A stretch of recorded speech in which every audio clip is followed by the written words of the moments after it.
So welcome back to DC Silver Age Storytime, and today's story comes from Superman number 141, published in November 1960 with story by Jerry Siegel and art by Wayne Boring. To this moment, to the four of us, no matter what tomorrow brings, Superman's return to Krypton.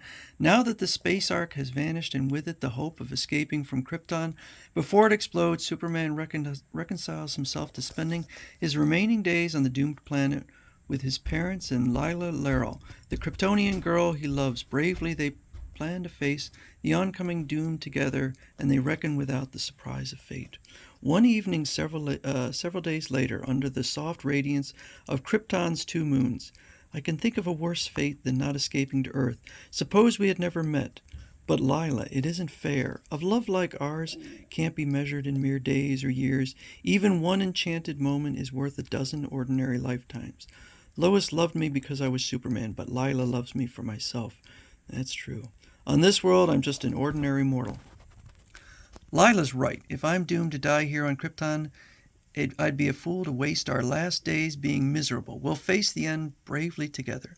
Later at Jor-El's home, we wanted you, our dearest friends, to be the first to know. We'll be married just as soon as Lila finishes her latest movie. Oh, I'm so very glad for both of you. After Lila and Superman leave, she's sweet and Kal-El is such a fine person, Jor-El. I had the strangest dream last night. Yes? What about? I dreamed we had a son, Jor-El. He looked so longingly at me, and then, in the dream, he changed into a grown man, into our friend Kal-El. I must have had the dream because I hope he will grow someday. I hope we will grow someday to have a son. I hope we will someday have a son who will grow up into a wonderful man like Kal-El. If we do, I'll name him Kal-El, after our friend. I won't give up trying to perfect a spaceship that can save us all. Next day at the missile base. Kal-El, we must learn how close Krypton is to the end. According to my calculations, a good spot for seismographic readings would be Meteor Valley. Then let's go. Soon en route to their destination, they fly past Gold Volcano. Great Scott, it's erupting gold. Unfortunately, fortunate, isn't it, that gold is so common on Krypton it's worthless. Minutes later, they soar over Fire Falls. Our planet's inner fires pouring through a fissure create quite a spectacular sight, don't they? Weird. Presently, their plane lands in the rim of Meteor Valley. Long before life existed on Krypton, this valley was created by a monstrously gigantic meteor that glanced off the surface of our world. Down into the valley they descend with the portable equipment. Then mild tremors occur here quite frequently. I believe one starting now. This one isn't mild. Great boulders have been jarred loose at the crater's rim and are crashing down at us. We'll die. If I still had my superpowers, this would be no problem. But as an earthquake crevice suddenly gapes open at their feet. Into the crevice, quick!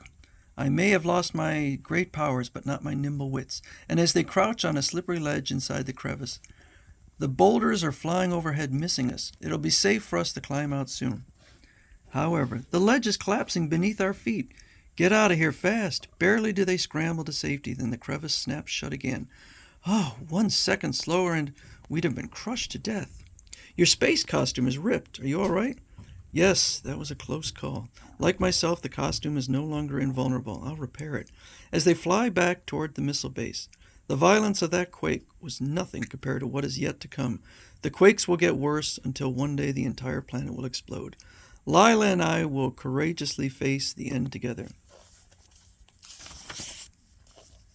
When they reached the base, this message arrived for you while you were gone, Kal-El. It's from that Emotion movie film company. Reading the message, Superman telecalls Lila. Yes, I've been notified to report back to the shooting of the movie's final scene. After the filming is completed, in a day or so, we'll get married immediately. That night at the Sky Palace, a nightclub which floats above Krypton by anti-gravity forces. The happiness we'll share as husband and wife, Lila, will more than compensate for whatever happens later. They're so in love, Jor-El. It's a shame that... Don't say it, Lara. Worlds may crumble, civilizations may perish, but love like theirs and ours will always exist in the universe. On through space rotates Krypton towards inexorable rendezvous with cruel destiny, but at the Sky Palace, two pairs of lovers propose a toast gallantly unafraid. To this moment, to the four of us, no matter what tomorrow brings.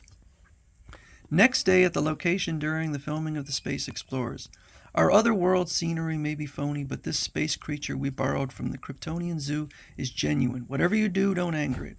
When infuriated, the creature's breaths breathe super powerful flames. Should it become angered and its flame nullifying muzzle come off, we'd all be finished. We're going to start shooting the scene. I'm in. But first, may a lowly extra kiss Krypton's loveliest, most glamorous star. If you don't, we'll have our first argument. As their lips meet, Lila abruptly feels uneasy. Suddenly, I'm afraid. I don't know why I feel as though something awful is going to happen. She's cold and trembling. Lila's clinging to me as if she's afraid to let me go. Forcing herself to ignore her chilling premonition, Lila apprehensively watches Superman enter the spaceship alone, on cue. Then a fateful accident occurs. I accidentally overturned the camera. It struck the space creature. Fool, I warned you that the creature, when angered, breathes super powerful flames. Into the spaceship charges the infuriated creature, but as it lunges at Superman, he dodges. Slam! It missed me. Uh-oh, now it's plunging into the fake rocket chamber. As it crashes against the rocket tubes, the creature's flame-nullifying muzzle falls off, and super powerful flames pour powerfully into the tubes. In response, the prop spaceship is propelled violently upward by the creature's jet-like flame breath. Kal-El's in there with that beast. Help! Help him, please, help him. Don't let her get near the flames. They'll consume her. I don't want to live without Kal-El. Let me go, let me go. As the ship hurtles high into the heavens, Lila's intuition senses the stark, unbearable truth. I'll never see Kal-El again. Never again. Ever. Meanwhile, inside the spaceship streaking into outer space. Lila! I've lost her. Just when I'd resigned myself to perishing on Krypton with Lila and my parents, this had to happen due to a strange twist of fate. Later, far out in space, as the spaceship is attracted by the gravity of a yellow sun. Seems unlikely. The yellow sun's super energy rays have returned my superpowers. For one moment, the Man of Steel hesitates. If I return to Krypton, I will lose my superpowers again. Fate can't be changed. It's impossible for me to save Lila or my parents. Earth needs me. Through the time barrier flashes Superman at incredible speed. As he materializes at our present day time era, he barely manages to avoid a horde of deadly green kryptonite meteors. Nothing remains of the once mighty planet Krypton but broken kryptonite fragments. Jor-El, Lara, Lila, they're gone, perished. Toward Earth flies the Man of Steel. I'll always treasure my return to Krypton, seeing my parents again, and meeting and loving Lila, beautifully radiant, courageous Lila. And as Superman reaches Metropolis, but already it seems like a strange, incredible dream. Soon I'll see Lois Lane, Jimmy Olsen, and my other friends again. It's good to have a second home. And that's the end. It's a mixed bag, but I think overall this is some of Jerry Siegel's best writing for Superman that I've ever read. So again, I do have issues here and there with this story, but as an emotional, heart-tugging story, I think this is about as good as I've ever seen from Jerry Siegel.